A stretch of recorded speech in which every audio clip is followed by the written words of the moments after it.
From the bustling trading floors of Wall Street to the vibrant exchanges of Asian stock markets, WION breaks it down for you to make sense of what's happening, as we reveal the key factors behind events, strategic battles, and the game-changing business decisions that shape the world. We bring you all of this and more on World Business Watch.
Hello and a very warm welcome. You're watching Gravitas with me, Molly Gambhir. Let's get started.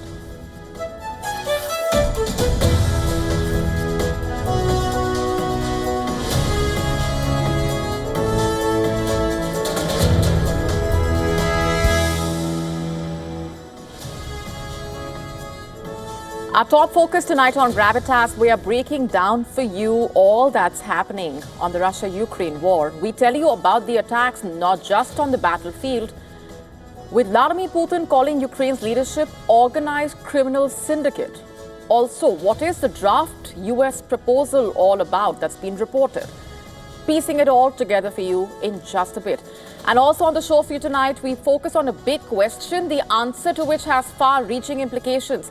Does AI tell you lies for corporate greed?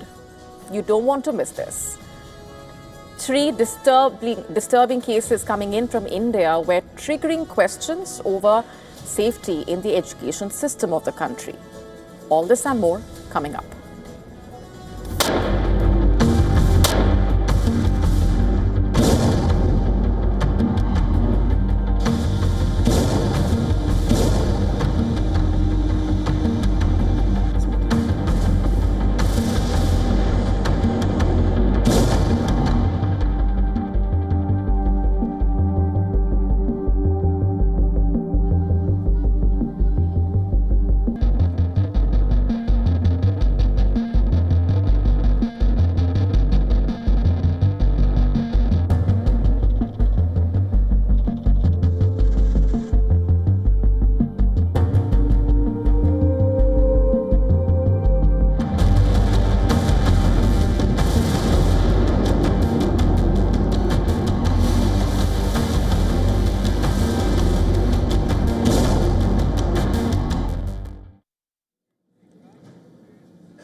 The big story coming in from Ukraine as the Russian forces advance, yet another frontline city falls, and as the US corners Ukraine into surrendering territory for peace, Ukraine is coming under pressure. Today, the Russian president unleashed the sharpest attack on Ukraine's leadership yet, calling its leaders organized criminal syndicate. And while Putin berated Kyiv's top brass, his troops, his forces captured Kupiansk in what Moscow is calling its most decisive victory in months. The capture of the eastern Ukrainian city has now set the tone for a dramatic escalation, both on the front line and also on the negotiating table in a way. In a video released by Russian state media, Russia's top military officer is seen briefing the Russian president. He tells him reportedly that Russian troops have taken full control of Kupiansk in the Kharkiv region and are now destroying encircled Ukrainian forces on the left bank of the Oskil River. Now, Kyiv has not yet confirmed or commented on the claim, and it has not been independently verified. But if it is true, the symbolism is enormous. Kupiansk, a pre-war city of 55,000 and a critical railway hub, was among the first territories seized after the war started in 2022. Remember, it is also one of Kyiv's most celebrated victories when it was recaptured months later. And now Russia says it has seized it again. And the announcement comes amid some of the deadliest strikes of recent weeks. On Wednesday, an attack on the western city of Ternopil killed 26 people, injured 93, like we've been telling you. Over 20 people remained missing. And then overnight, Russian drone attacks hit Zaporizhzhia and Odesa. 5 people were killed in Zaporizhzhia, 3 injured, as markets and vehicles burned through the night, with emergency crews battling the fires. In Odesa, 5 people were injured, as residential buildings, a vehicle service center, and an administrative facility were damaged. And against that backdrop, the Russian president appeared to go further as far as his rhetoric is concerned than he has in months, it seems. Responding to the military briefing, the Russian leader described Ukraine's leadership as, quote-unquote, organized crime syndicate, claiming it remained in power under the pretext of continuing the war with Russia. Now, those remarks were in reference to a corruption scandal in Ukraine, the dismissal of 2 senior officials after investigators revealed $100 million had been embezzled from the energy sector. And if that wasn't enough, perhaps the biggest development coming in from Washington. On Friday, Ukraine woke up to a draft US proposal that would, in a way, end the war largely on Russia's terms. WION told you about this last night. Reports of a secret US draft proposal now coming in that has been seen by news agencies like AFP and Reuters. Talk of Washington's peace plan requiring Ukraine to give up land, significantly cut the size of its army, and hold elections within 100 days. Kyiv would be bound never to join the NATO, and sanctions on Russia would be lifted. The proposal, endorsed by US President Donald Trump, according to the White House, would also recognize Crimea and the eastern regions of Donetsk and Lugansk as de facto Russian. The front line in the southern Kherson and Zaporizhzhia regions would be frozen. Russia would reportedly return to the G8, and the Kremlin, under sweeping sanctions for more than 3 years, would be reintegrated into the global economy. And when asked about this by reporters, the White House press secretary called it, quoting, a good plan for both Russia and Ukraine. Even as Washington insists the document is still a draft. Needless to say, in Kyiv, the reaction has been one of shock. One lawmaker from Zelensky's party summed up the mood in rather blunt language. Being mind blown has become our norm. Quite a statement there. In fact, today, Ukraine has said that it will not accept any arrangement that crosses what it calls its own red lines. Security Council chief and the lead negotiator, Rustem Umerov, has said, I'm quoting from that statement now on your screen, there can be no decisions. There can be no decisions outside the framework of our sovereignty, the security of our people, or our red lines, now or ever, quote unquote. Now, Zelensky is also preparing an urgent call, reportedly, with his closest European allies, the French president, the British prime minister, the German chancellor, to coordinate a joint response. The European Union says it has not officially received the US plan, but the EU Commission president has confirmed it will be discussed on the sidelines of the G20 summit in South Africa.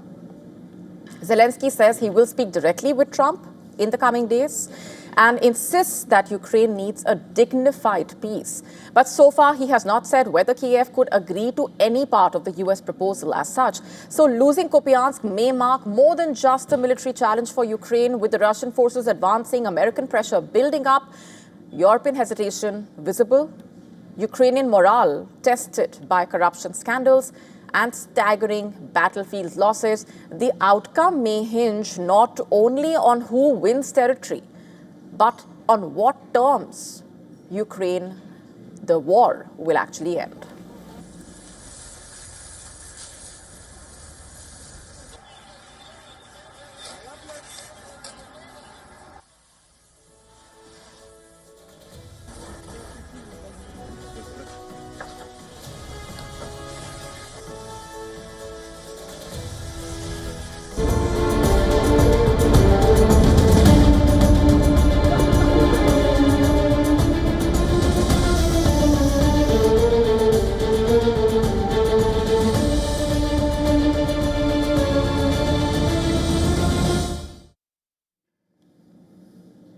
The AI-led tech stock boom brings an important question to the forefront.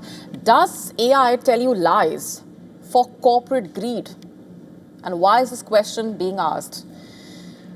Those doubts on valuation, questions about AI itself were reflected in the moves on Wall Street on Thursday. The whiplash was truly historic. Investors were stunned as a reversal in the S&P 500 erased $2.7 trillion. But then the devil is in the details. Analysts are calling what transpired on Thursday the collapse of the Ponzi scheme. First, Nvidia stock rallied 5% and soon reversed course to turn negative, weighing on broader global markets. Within 18 hours of reporting its earnings, Nvidia both added and lost $450 billion in market value. That's a $900 billion swing in less than 36 hours. The reason for the reversal, Wall Street algorithms detected that Nvidia's earnings numbers don't add up. Nvidia reported $33.4 billion in unpaid bills, up 89% in 1 year. Customers who bought chips have not paid for them yet. The average wait time for payment stretched from 46 days to 53 days. And that extra week basically representing $10.4 billion that may never arrive. Meanwhile, Nvidia, the poster child in a way for the AI boom, stockpiled nearly $20 billion in unsold chips, up 32% in 3 months. But management claiming demand is insane, supply is constrained, both cannot be true. Either customers are not buying or they are buying without cash. The cash flow tells the real story here. Nvidia generated $14.5 billion in actual cash but reported $19.3 billion in profit. The gap is $4.8 billion. Healthy chip companies convert over 95% of profits to cash. Nvidia reportedly converts 75%. That's distress level in a way. Here's another aspect then that is boosting earnings, all the give and take deals between the big tech firms. Nvidia gave $2 billion to XAI. XAI borrowed $12.5 billion to buy Nvidia chips. Those are the numbers. Microsoft gave OpenAI $13 billion reportedly. OpenAI committed $50 billion to buy Microsoft Cloud. Microsoft ordered $100 billion in Nvidia chips for that cloud. Oracle gave OpenAI $300 billion in cloud credits. OpenAI ordered Nvidia chips for Oracle data centers. Now, analysts say the future will regard this as fraud. True end demand is ridiculously small. Almost all customers are funded by their dealers. This comes when research showing AI systems generate false claims at a rate of up to 40%. And deepfake is on the rise.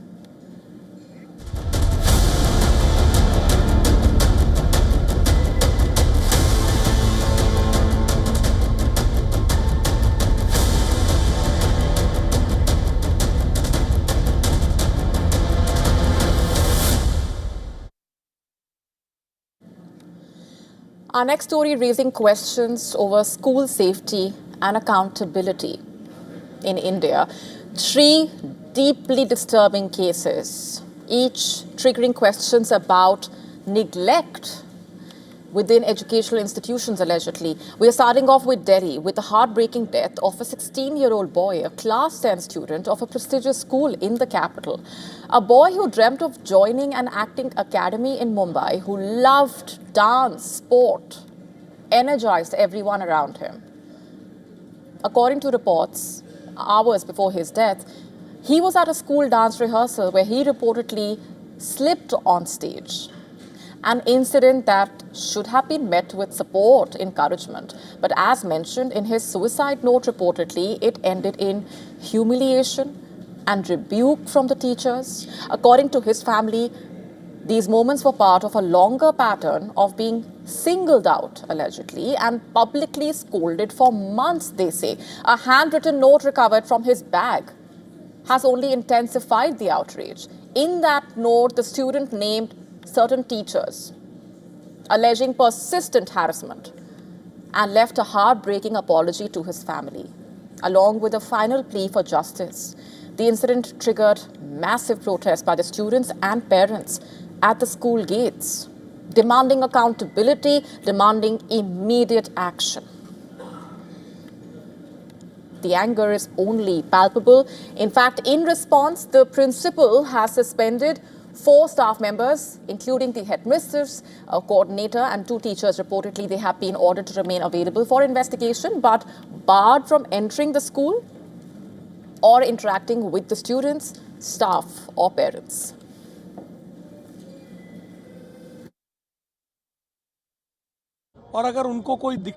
We have formed an investigation committee and the school has also taken action. I see this not only as the education minister but also as a concerned parent. The state government is ready to provide hand-holding and support. We are deeply concerned about our children's mental health and well-being. His family has now returned to their hometown in Maharashtra to perform the last rites. His father told reporters that his son had been repeatedly humiliated over minor issues, allegedly, a claim that lies at the very center of the ongoing investigation. इसको बोला था कि तेरा DC निकाल करके parents को बुला के दे, तब से भी ये परेशान था कि मेरे बेटे ने जो सुसाइड नोट लिखा है उसमें ये सारा लिखा है कि मेरे को किस किस टीचर्स ने नाम भी लिखे हुए हैं, लेकिन सबसे लास्ट में जो लिखा है बड़े अक्षरों में वही बहुत दर्दनाक है कि मैं चाहता हूँ कि मेरी तरफ और कोई बच्चा ऐसा ना करे, इसलिए ये जो टीचर ने किया जरूर सजा मिलनी चाहिए। इसलिए मैं सब पेरेंट्स की तरफ से यही चाहता हूँ कि इस टीचर्स के ऊपर आत्महत्या के प्रवृत्ति करने का गुनाह दाखिल किया जाए और इनको अरेस्ट किया जाए। And you know what's even more tragic here? This is not an isolated incident.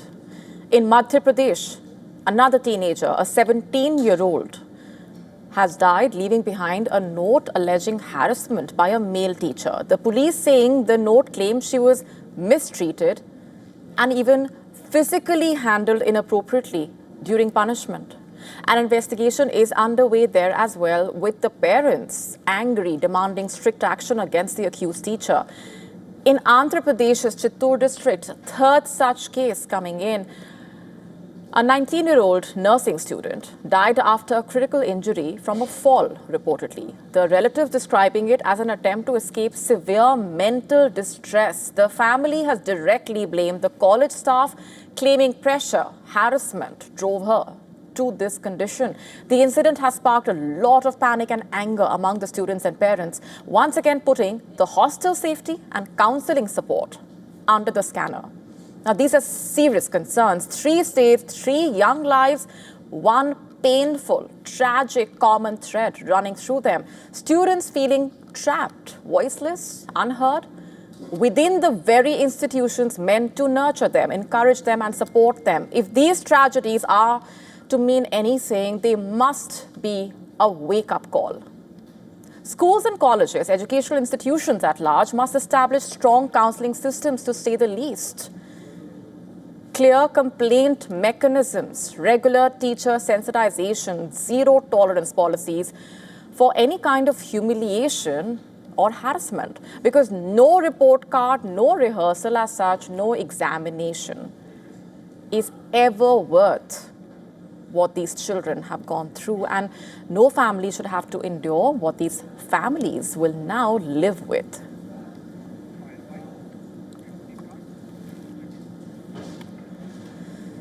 It's been 11 days since the terror attack in the national capital. The crackdown is expanding every single day. New evidence, new links, and new suspects, all pointing towards a widespread ISIS-inspired terror network operating across multiple parts of the country. Sources in the investigation have confirmed that police have now recovered hundreds of deleted videos from the phones of the doctors arrested in that case. One phone in particular, belonging to Dr. Muzammil Shakil, contained around 200 videos. It was his arrest that led the police to a 2,900 kg haul of explosive material in Faridabad before the Delhi blast. And the contents of the recovered videos are deeply concerning. Many of them reportedly contain hate speeches by Jaish-e-Mohammed chief Masood Azhar, videos of ISIS-affiliated terrorists, in fact, ISIS-affiliated fighters. But that's not all. Investigators say around 80 videos are linked to bomb-making tutorials, chemical research, terrorism training. And then the most alarming bit here, the most alarming discovery, videos showing religious sites and crowded markets across Delhi, Mumbai, Uttar Pradesh, a possible reconnaissance trail to map out potential targets. The NIA continues to explore various angles to unravel the conspiracy behind the bombing. Several teams of the anti-terror agency are pursuing multiple leads and are conducting searches across different paths to identify every person involved. On Monday, the NIA arrested another key associate of the terrorist who carried out the Red Fort car bomb blast. Jasir Bilal, also a Kashmiri resident, was arrested from Srinagar. In fact, the NIA investigations revealed that Jasir had allegedly provided technical support for carrying out terror attacks by modifying drones and attempting to make rockets ahead of the deadly car bomb blast, which killed 10 people, left 32 people injured. The accused was an active co-conspirator behind the attack and had worked closely with the terrorist Umar Nabi to plan the terror attack. In fact, the scope of the Delhi-Faridabad investigation continues to widen. Today, a taxi driver was detained by the NIA after a grinder machine was recovered from his residence. The same machine that suspect Muzammil allegedly used to grind urea for explosive preparation. This DIY approach, homemade radicalization and the homemade explosives, now a major concern for the investigators. But officials believe the module did not work alone. Both Muzammil and the Delhi bomber are believed to have traveled to Turkey in 2022, where they allegedly met an ISIS commander on the direction of the Jaish-e-Mohammed. The Syrian ISIS member reportedly provided bomb-making training. So far, the police have not released an official report. More information is expected in the coming days, but the emerging picture suggesting a new form of terror. Decentralized, low-tech, replicable, extremely hard to detect. Separately, another terror case continues to unfold in Gujarat. The Gujarat ATS secured new CCTV footage in the ISIS terror module investigation, showing Hyderabad-based doctor walking out of hotel Grand Ambience on the 7th of November, just one day before his arrest. Authorities allege he was on his way to collect weapons. And then another major development, the Raisen terror plot accused was brutally assaulted inside the Sabarmati Central Jail. Dr. Moyuddin Saeed suffered severe eye and facial injuries after a confrontation with 3 under-trial inmates, prompting a formal FIR and a high-level internal security investigation. Meanwhile, the broader probe continues to escalate. A joint ATS team from Gujarat, Uttar Pradesh, Rajasthan, Telangana, now working to decipher the bigger network. What they have found so far is unprecedented. India's first registered bioterror conspiracy, a handler based in Pakistan directing operations for ISIS Khorasan province. Weapons smuggled into Rajasthan via drones, reconnaissance at Delhi's Azad Mandi and fruit markets across Ahmedabad, Lucknow, Kashmir, a suspected plan to spread ricin toxin or explosives in crowded public areas, attempts to smuggle chemicals and bomb-making materials disguised as Kashmiri apples. And this is no longer one case, but an entire web of interconnected terror plots, it seems. The terror network is evolving from organized outfits to self-activated modules in a way, from foreign training camps to even lone cell radicalization via the internet. From cross-border weapons drops to domestic chemicals and household tools in a way as well. The only uncertainty is India's mega crackdown against ISIS-inspired terror is far from over, and authorities believe the most critical breakthroughs are still ahead. Till then, we will have to wait and watch for the official word from the Indian authorities. Also on the show for you tonight, was the loss of thousands of lives in the UK to COVID-19 avoidable? Who is accountable? We get to the complete story and tell you all that you need to know. Also telling you all about Delhi Police's Cyber Hawk operation. All this and more coming up, along with a special report on World Television Day.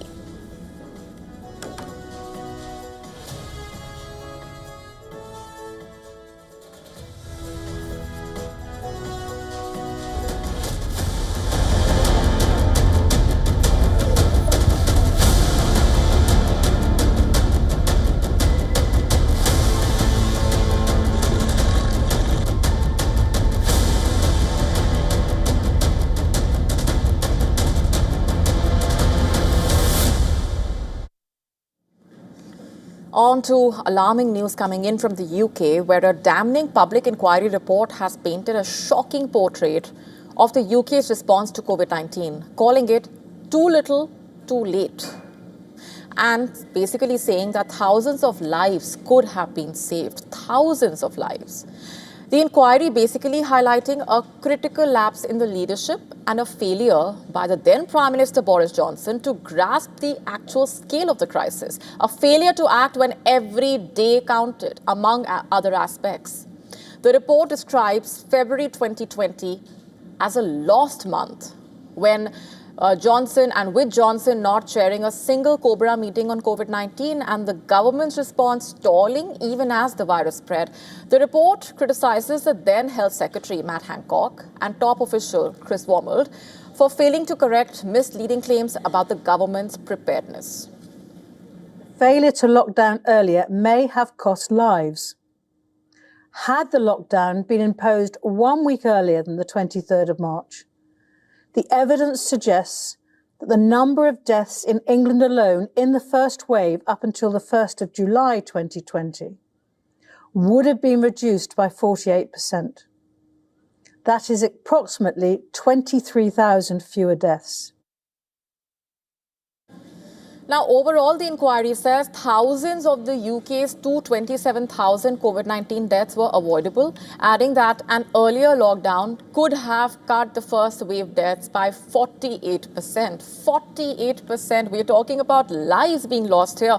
The report says the lockdown undoubtedly saved lives, but left lasting scars on the society, disrupting childhood, damaging the economy, and delaying non-COVID treatment. The report argues that if decisions had been taken earlier, the UK might have avoided the more draconian lockdowns that followed. And the report also makes several key recommendations, warns that without urgent reform, the UK risks repeating the same mistakes. These recommendations, including ensuring that decisions and their implications are clearly communicated to the public, the need for greater parliamentary scrutiny of the use of emergency powers. The very least the public is entitled to expect is that those making the rules will abide by them. Across the UK, there were instances and allegations of rule breaking by ministers and advisors that caused huge distress and undermined the confidence of the public in their governments. Finally, under this heading, there was a toxic and chaotic culture at the heart of the UK government, and the relationship between ministers in Northern Ireland was poor. With more than 230,000 COVID-19 deaths recorded in the UK and a long road of recovery ahead, this report demands not just reflection, but accountability. Prime Minister Keir Starmer says the government will carefully consider the findings. The country is now waiting for what comes next. And in sharp contrast with countries that chose a somewhat different path, countries like Sweden, Uruguay, Iceland, for example, never imposed full national lockdowns. No blanket stay-at-home orders were issued. No severe restrictions on movement. Instead, they relied on targeted measures like extensive testing, also limiting large gatherings, isolating cases, and managing the borders. 5 years later, many of these countries emerged with lower death rates, less economic damage, and far fewer social disruptions as compared to the UK. And the question goes beyond some parts, beyond Westminster, for example, where the lockdowns were a tool of last resort in a way, or a consequence of leadership failure? That's also a question being asked. Just think of the families of those who lost their loved ones to COVID-19. Who will take accountability for the lives lost is the bigger question.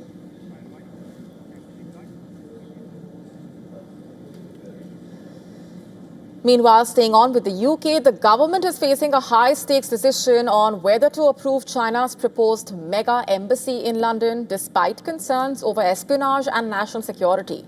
A lot at play here. Let's just break this down for you. According to reports, senior MI5 officers have told the House of Commons Speaker that the security risks posed by the 20,000 square meter Chinese outpost at Royal Mint Court can be managed. The security service has said it's very relaxed about the project, opening the door for the ministers to grant approval. And this comes even as critics are warning that this largest ever diplomatic presence by China in the UK could be a hub for spying, they allege. The decision comes as China exerts pressure on London. Beijing has demanded that the UK honour its commitments and blocked renovations at the British Embassy in Beijing, sending out a clear signal that approval of its London super embassy is non-negotiable. And this also has triggered questions, raising eyebrows, as the British Prime Minister basically will be visiting China at the end of January next year to shore up foreign investment and further improve relations with Beijing. The former MI6 chief, meanwhile, and other experts have said a compromise is likely, emphasizing on the need for the UK to maintain a strong diplomatic presence in Beijing and that a mutually agreed embassy arrangement is necessary. Yet, security specialists are warning that the sheer size of the building, its location near critical infrastructure, China's history of embassy-based espionage present real challenges and concerns. There is value for the UK in engagement with China on education. However, operating in today's uncertain international context presents many challenges for our great universities. It is because of their excellence that states like China are attempting to influence their independent research and interfere with activity on campus. Ministers have already raised our concerns about this activity with their counterparts in Beijing, and the Office for Students has recently issued new guidance to help universities protect the freedoms their staff and students enjoy. Recently, MI5 also issued warnings to lawmakers about the Chinese attempts to influence and collect information on British politicians, including using online recruitment campaigns. Britain's Security Minister, meanwhile, confirmed the launch of a counter-political interference and espionage action plan to tackle such threats from China and other foreign actors. Listen to this. I can announce that the government has committed to investing $170 million to renew the sovereign encrypted technology our officials use to do their vital work. This programme of work will help to ensure sensitive diplomatic, economic, trade, security, law enforcement and policy development arrangements are safeguarded from espionage by any state threat actor. I can also announce that this government has completed the removal of surveillance equipment manufactured by companies subject to the national intelligence law of the People's Republic of China from all sensitive sites we maintain in the UK and around the world. Now, with the approval date set for December 10, all eyes are on Downing Street as the UK prepares to, in a way, as has been alleged, bow down to Beijing, risking security concerns for diplomatic convenience, in a way.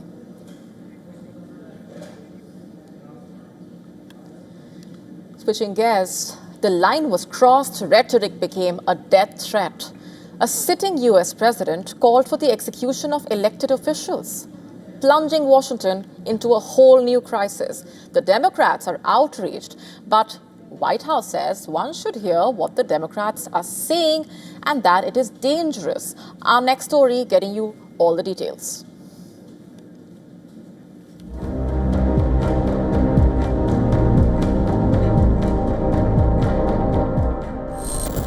It begins with a chilling post. Trump, angered by a viral video where 6 Democratic lawmakers urge the military to disobey illegal orders, lashes out with one word: seditions. Then the escalation, Trump invokes the ultimate penalty: this is seditious behavior, punishable by death. Immediately there was a backlash.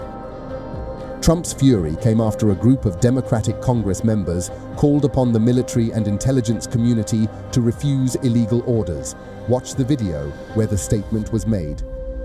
Senator Alyssa Slotkin. Senator Mark Kelly. Representative Chris Deluzio. Congresswoman Maggie Goodlander. Representative Chrissy Houlihan. Congressman Jason Crow. I was a captain in the United States Navy. Former CIA officer. Former Navy. Former paratrooper and Army Ranger. Former intelligence. We know you are under enormous...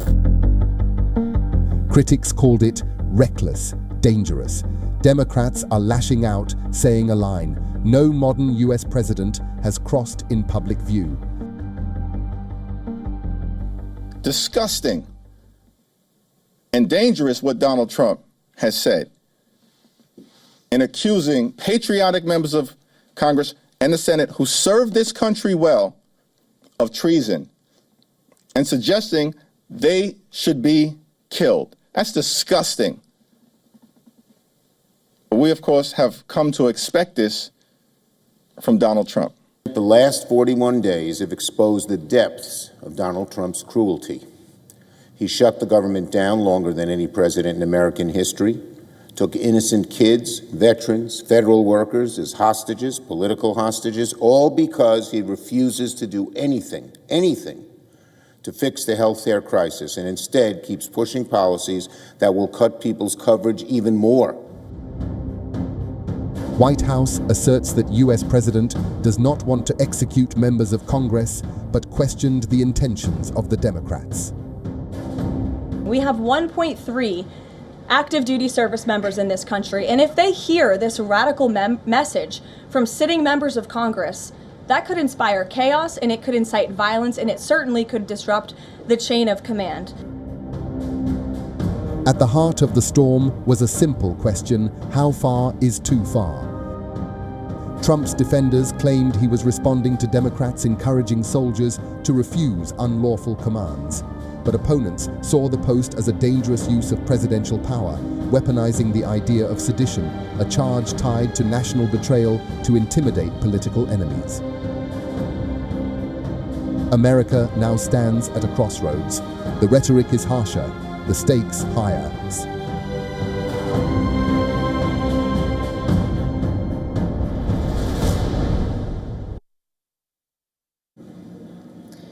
NASA is staring down at a doomsday scenario. An asteroid the size of a city could collide with the moon.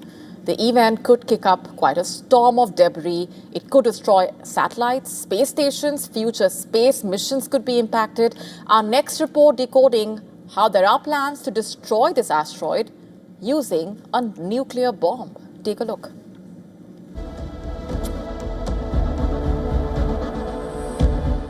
Asteroid 2024 YR4 first terrified astronomers last Christmas.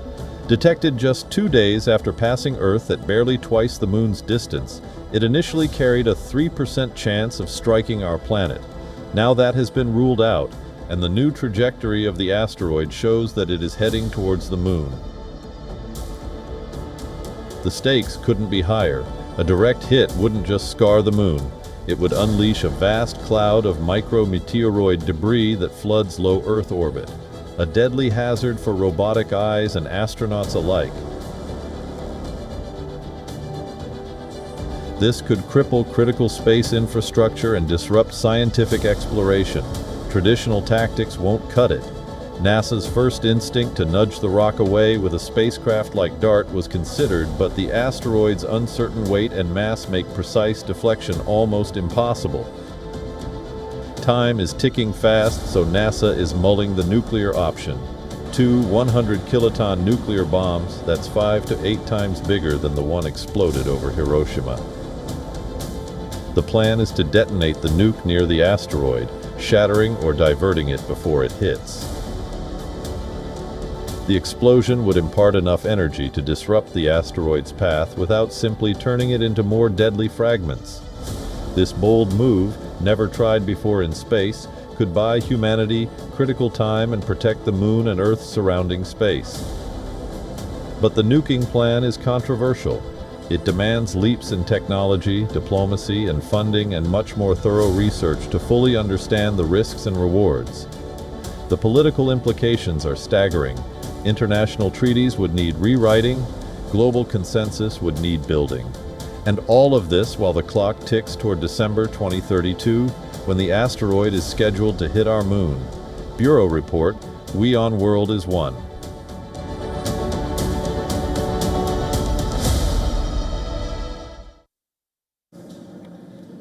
A mystery out in the wild is rewriting the rule books of evolution. A lone wolf has done something no scientist expected, and cameras caught every second of it.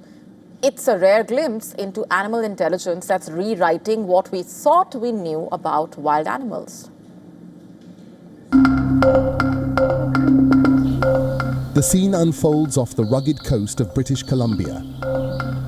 A wolf plunges into the icy water, snags a floating buoy with her mouth, drags it ashore in an attempt to catch fish. The first recorded instance of tool use by a wild wolf. Scientists are reviewing the footage, calling it astonishing. Wolves are known for intelligence and strategy, but not known for manipulating objects to hunt like primates or sea otters. The behavior, scientists say, wasn't random. It was intentional, measured, a sign of cognitive evolution as rivers warm, prey shifts, and wolves adapt with surprising speed. The discovery has triggered a flurry of comparisons with other species pushing the boundaries of animal ingenuity.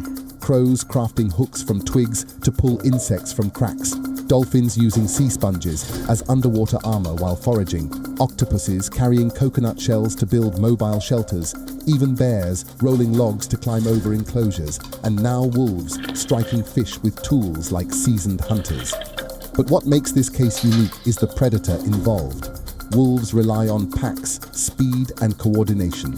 Tool use suggests something more.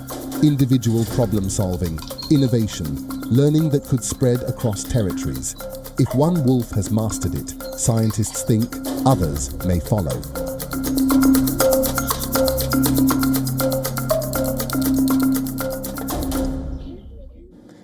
In Russia, one of the world's most famous horror writers, Stephen King, has been abruptly pulled from bookstore shelves. His best-selling novel, an international literary sensation and a cultural landmark since 1986, has now vanished from physical stores and major online retailers across the country there. But what's really happening here? What's the reason? According to Russian media reports, underage sexual content and the inclusion of characters with what authorities call non-traditional sexual orientations. The action comes amid a tightening censorship climate in the country. In 2022, in fact, the Kremlin had banned all content promoting same-sex relations and later listed the international LGBT movement as an extremist organization. There is no formal blacklist of prohibited literature, but the climate of enforcement has become unmistakable. In 2024 alone, one major retailer removed more than 250 books over alleged violations, including several of Stephen King's works, and now the pressure has reached this particular book. Russia's leading publishing house has confirmed that it has temporarily withdrawn King's books from circulation. The company says the recall is to update the product marking issues, referring to a new legal requirement for content warnings and age restriction labels. It has historically carried a 16+ rating in Russia, but under the 2022 law, any work containing LGBT-related themes or explicit sexual material must be marked 18+ or risk removal. At the same time, the country's biggest online marketplace has stated that it strictly complies with legislation and does not allow the sale of products prohibited in Russia, quote unquote, with no clarity as such on when the book will return and under what conditions. Many expect the withdrawal to function as a de facto ban. Stephen King himself stopped working with his Russian publisher in March 2022, shortly after Moscow launched its offensive in Ukraine. He has since publicly voiced support for Kyiv and has repeatedly accused Russian forces of killing civilians, further inflaming sentiment around his work.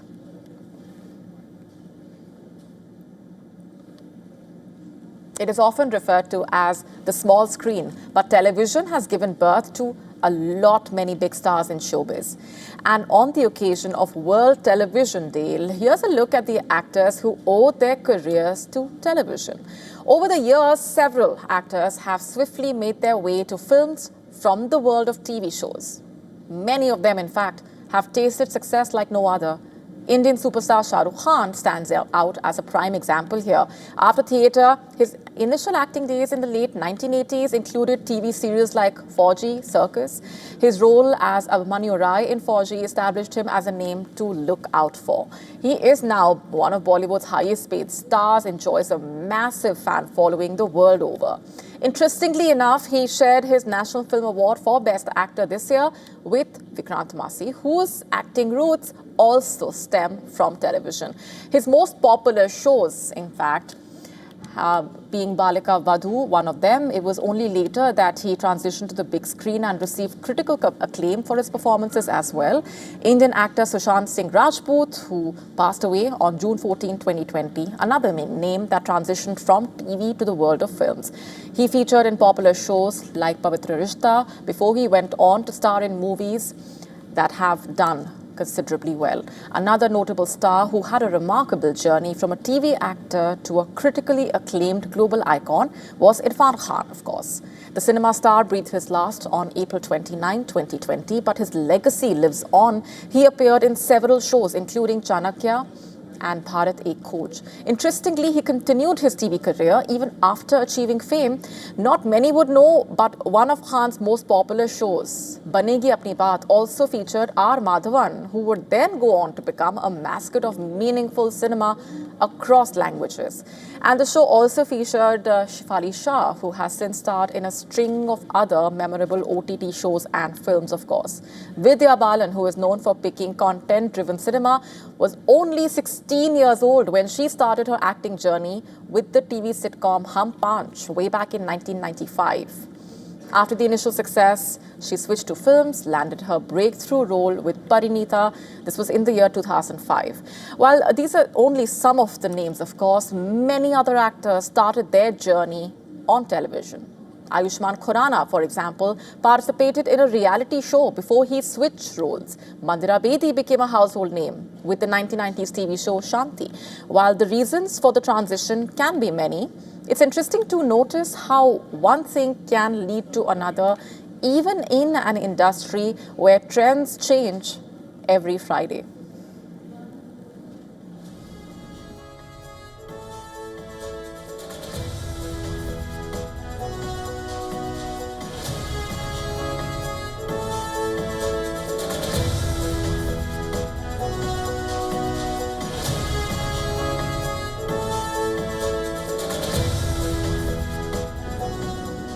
China is pushing the boundaries of ocean technology and raising serious questions about the future balance of power at sea.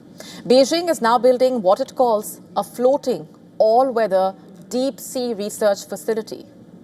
But what experts are calling a mobile, artificial island engineered to withstand even a nuclear blast.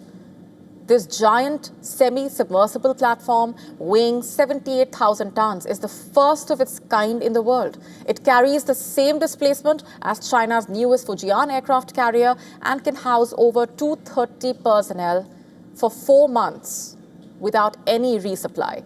Once deployed in 2028, it will be able to move through open seas at a cruising speed of 15 knots while functioning like a permanent science base.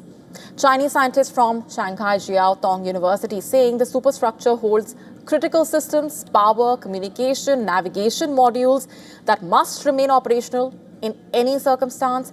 And for that, they say nuclear protection is absolutely vital. The floating island is designed to endure rough seas, Category 17 super typhoons, and extended missions in deep ocean zones. Its intended operating areas including the South China Sea, one of the world's most heavily disputed maritime regions.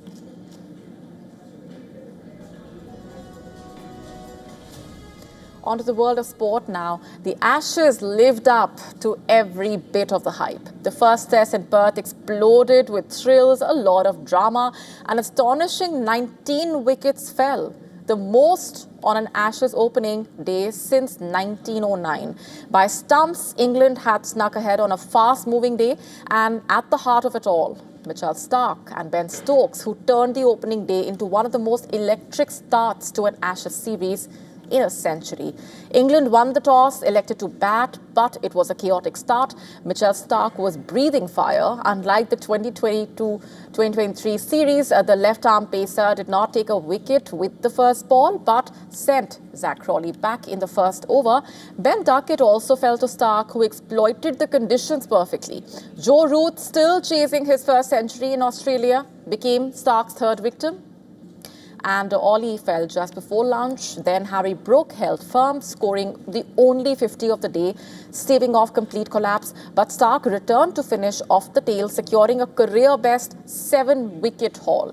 Debutant Brendan Doggett, in fact, picked up 2 wickets as England collapsed for 172, and this marked the shortest first innings in an Ashes test in Australia in 123 years. Usman Khawaja could not open because he had been off the field for a long period during England's innings, and ICC rules basically require that a player must spend the same amount of time back on the field before they are eligible to bat or bowl.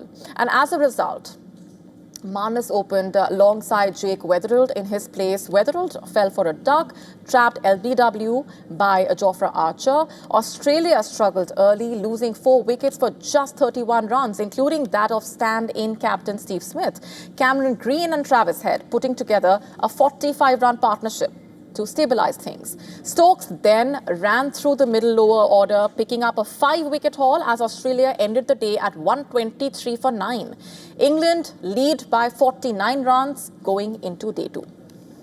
I think we often sit here and see last year was 17-wicket day. This year it's 19 wickets. We often sit here and say it's the wicket or it's the batting.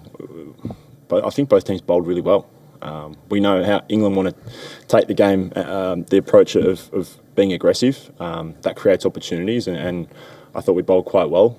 Even in a period there where it felt like it was kind of helter-skelter, we still bowled them out for 170. So, on that note, it's a wrap on this edition of Gravitas Tonight. This is me, Molly Gambhir, signing off. Thanks for watching.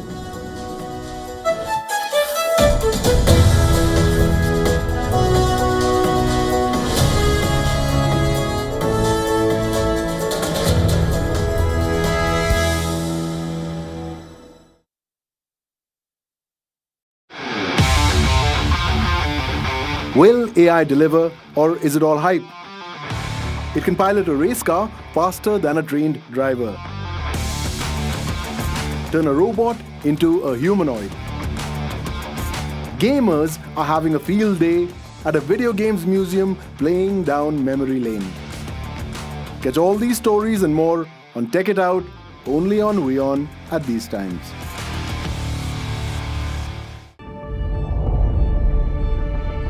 The Earth is sending distress signals.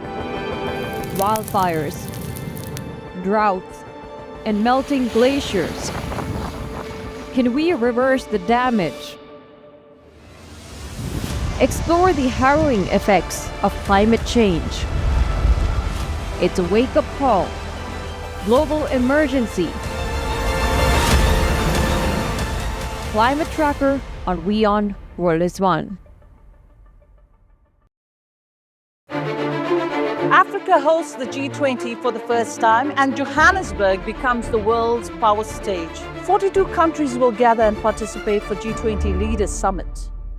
20 G20 members, excluding the United States, 16 guest countries and 6 countries representing regional economic communities in Africa, the Caribbean and the East Asia. WION will bring you all the latest developments from G20 Leaders Summit from Johannesburg, South Africa. Rashtriya Swayamsevak Sangh. To some, it's an extreme ideology. To others, it's the very soul of India. To some, it's rebellion. To others, it's a principle of nation building. Coming soon to challenge perceptions in RSS centenary year, Kesariya at 100.